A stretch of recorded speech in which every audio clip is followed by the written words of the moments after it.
This La Crescenta home behind me just sold for $1.4 million, over $150,000 more than my clients ever expected.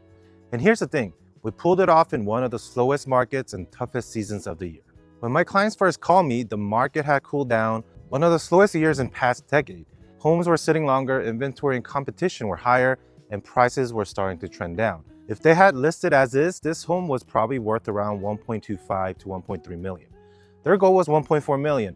So we had to get strategic and prepare the home the way today's buyers are shopping and make this home stand out on the market. With the $30,000 budget, we focused only on updates that actually moved the needle. We gave the exterior a trendy refresh, cleaned up the landscaping and gave it a good curb appeal, gave the interior a facelift and staged the home, but not just any staging. Our staging and photography created that magazine quality look with the Eastside, Westside vibes. The kind of photos that make buyers stop scrolling. Very different from the traditional approach you see in most local listings.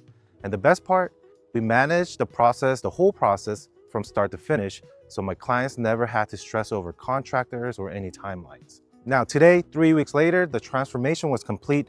The listing became one of the hottest homes in La Crescenta, packed open houses with over 100 groups that came through and 6 strong offers that came in. The final price, $1.4 million, and we sold it in just 10 days. That $30,000 investment turned into over $100,000 extra profit for my clients. This just goes to show the right strategy, presentation, and knowing what sells makes all the difference, especially in today's market where buyers are pickier than ever. So whether you're thinking about making a move in 2026 or just curious how to boost your home's value with smart budget, give me a call or send me a text at the number below. I'm always happy to chat.